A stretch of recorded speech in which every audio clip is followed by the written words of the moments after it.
안녕하세요. 대한의사협회 홍보이사 겸 대변인 박종혁입니다. 대한의사협회는 지난 22일부터 3월 3일까지 대한민국 의료 정상화를 위한 대회원 설문조사를 진행하고 있습니다. 이번 설문조사의 취지와 구체적인 내용에 대해서 최대집 회장님께 이야기를 들어보도록 하겠습니다. 안녕하세요. 네, 안녕하십니까. 네. 지금 취임하고 나서 지금 세 번째 삭발하지 않으셨나요? 네. 40대 의협회장에 취임하고 나서 삭발은 두 번째인데요. 그 전에 한번 바로 그 붙여서 전에, 하셨죠? 예, 비대위에서 2017년 11월 달에 집회를 앞두고 네. 그때 삭발을 했으니까 이번에 총 세 번째 삭발이 되는 것이죠. 네. 의료계의 어떤 대표자가 불과 1년 남짓한 기간에 총 3회의 삭발을 그렇게 했다. 첫 번째는 비급여의 전면급여와 저지를 위한 목적이었죠. 예, 그래서 예. 그 문제는 지난 9월 27일 날 9.28 의정합의를 통해서 필수 의료의 단계적 점진적 급여화로 그렇게 어떤 포괄적인 합의가 이루어졌고 강론적인 부분으로 일단 넘어간 상태입니다. 하지만 강론적인 부분에서도 여러 가지 어떤 갈등과 분쟁의 소지가 있기 때문에 주의 깊게 우리가 거기에 임할 것이고 만약에 의료계가 요구한 어떤 그런 급여화의 원칙이 훼손이 된다면 다시 한번 강력한 투쟁을 할 것이고 또 가까운 시일 내에 중간 점검도 할 것입니다. 두 번째는 작년 10월 말에 성남모병원 의사 3인 법정 구속 사태 항의해서 삭발을 했었죠. 네. 그때 방상혁 상근부회장님하고 삭발을 했었습니다. 네. 의료분쟁 특례법 제정을 요구했고 그런 어떤 법의 제정은 단기간 내에는 이루어지지 않습니다. 뭐 수개월, 3, 4개월 안에 그런 법의 제정을 이루어내기는 힘듭니다. 하지만 올해 안에 반드시 가장 중요한 정책 목표 중 하나로 이루어낼 것입니다. 그리고 오늘 이제 박종혁 홍보이사님하고 함께 우리의 의협회관 앞에서 삭발을 했었죠. 그것은 바로 이제 우리가 대화 협상을 진정성 있게 응했음에도 불구하고 그것이 결국 결렬이 됐기 때문에 전면적인 투쟁 국면으로 전환을 우리가 선언하면서 이제는 말 그대로 한국 의료 정상화라는 큰 어떤 주제를 가지고 전면적인 어떤 대정부 투쟁을 하지 않으면 안 된다. 그래서 사전에 회원 여러분들의 그 뜻을 정확하게 묻고 그 뜻을 모으는 과정이 그 자체가 하나의 투쟁이고 앞으로 향후 본격적인 행동으로 나서는데 매우 중요하다. 그런 취지에서 삭발을 하게 된 것이죠. 지금 설문조사를 진행하고 있는데요. 이번 설문조사를 하시게 된 취지 좀 설명 좀 해주시죠. 기본적으로 저희들이 대정부 투쟁을 선언을 지난 2월 1일 날 보건복지부로부터 공문을 받고 나서 즉각적인 성명서 발표를 통해서 선언을 하지 않았습니까? 설 연휴가 있어서 이제 그 기간을 지난 이후에 본격적인 차근차근 매 주마다 저희들이 상임이사회를 통해서 의결을 하고 하나하나 지금 행동으로 옮겨가고 있습니다. 그 과정에서 저는 가장 중요한 어떤 해야 될 일 중에 하나가 전 회원들의 의사를 묻는 것이라고 생각합니다. 전 회원들의 의사를 묻는 것, 즉 이번 설문조사는 크게 어떤 네 가지의 큰 카테고리로 구성이 되어 있습니다.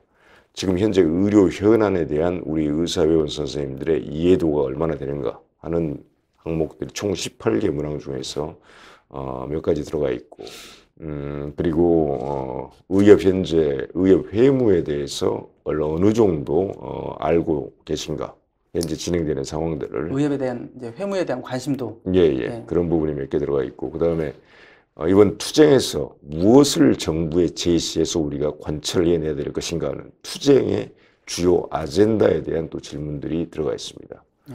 그리고 마지막으로 그 투쟁을 그럼 어떤 방식으로 할 것인가, 투쟁의 방법론하고 투쟁에 과연 참여하시겠습니까? 투쟁의 의지를 묻는 그런 항목들이 들어가 있습니다. 최대한 어떤 많은 참여를 통해서 우리 의사 회원들의 그런 어떤 뜻을 정확한 어떤 의사를 파악을 하게 되면 아마 저는 우리가 예상한 우리 집행부가 예상하고 있는 대로 강력한 어떤 현안에 대한 문제 제기와 투쟁 아젠다에 대한 어떤 공감 그리고 어떤 강경한 어떤 투쟁 방법론에 대한 어떤 그런 의견들이 나올 가능성이 크다고 생각을 하고 있는데 그리고 대단한 어떤 참여 의지도 클 것으로 예상을 하고 있는데 그런 것들을 우리가 모아서 그것을 정확하게 확인을 하는 과정이 필요하다는 것이죠.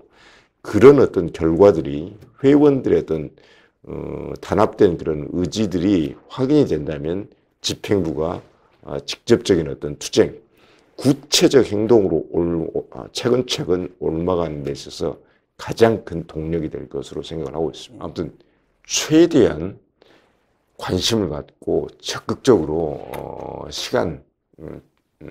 짬을 내서 오랜 시간이 걸리지 않습니다. 꼭 의사 표현을 해주시기를 부탁을 드리겠습니다. 이게 회원들께서 투쟁의 의지가 있어도 그 방향, 제대로 그 흐름을 파악을 해야만 꼭 이번 투쟁이 성공할 수 있다고 생각하는데 네. 회장님 한 말씀 마무리로 좀 부탁을 드립니다. 그래서 지난 2월 1일 날 대한의사협회는 공식적으로 대화와 협상에 의한 문제 해결을 위해서 최대한 진정성과 신의를 가지고 노력을 하였으나 협상이 결렬되었음을 공식적으로 선언을 하였습니다. 그래서 첫 번째, 의료계 내에 대동단결된 단합된 힘으로 투쟁을 통해서 우리의 요구사항, 정당한 권익 요구를 관철시켜야 된다. 그런 입장을 발표를 하였습니다.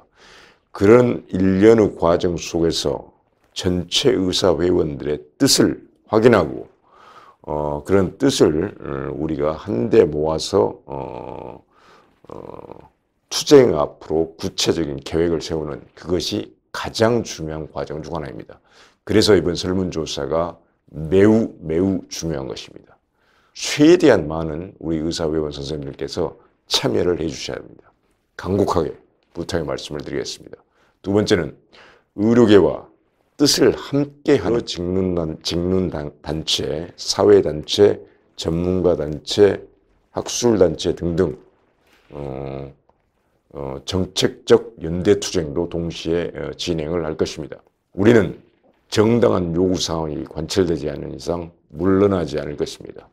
타협하지 않을 것입니다. 타협할 이유도 없습니다. 왜냐? 의료계는 사유재산 침해하고 개인의 직업수행자의 침해를 30년간 당해와서 더 이상 내줄 것도 없습니다. 그래서 의료계에게 어떤 우리 의료계의 이런 움직임, 대정부 투쟁 움직임에 대해서 위협, 탄압, 협박 절대 통하지 않는다는 것, 이 점을 분명하게 정부에게 말씀드리겠습니다. 진정성 있는 대화를 통해서 받아들이면 언제든지 다시 대화가 재개될 여지는 남아 있습니다. 우리의 뜻을 최대한 보여주시고 모으는 그 과정에 적극적인 참여를 부탁을 드리겠습니다. 결국 우리가 제대로 이제 우리가 소신껏 진료할 수 있는 환경과 국민들이 제대로 치료받을 수 있는 그런 환경 조성을 위해서는 연대하는 것이 굉장히 중요하다는 생각이 다시 한번 좀 듭니다. 네. 특히 투쟁 국면에서 집행부와 회원 선생님들 간의 긴밀한 의사소통이 정말로 중요합니다. 투쟁을 위한 가장 강력한 의사소통 도구로서 유튜브 구독 정말로 중요합니다. 지금 현직에서 활동하는 회원이 13만 회원 정도 되는데 지금 아직 6천 명이 넘지가 않았습니다. 최대한 많이 주변에 홍보를 해주시기 바랍니다. 그렇게 해서 우리가 유튜브 구독을 통해서 긴밀하게 우리가 서로 의사소통을 할 수 있는 그런 도구가 되기를 간절히 바라고 있습니다. 지금 현 시국이 정말 좀 더 절실하다는 생각이 듭니다. 예. 오늘 말씀 잘 들었습니다. 예, 고맙습니다. 감사합니다.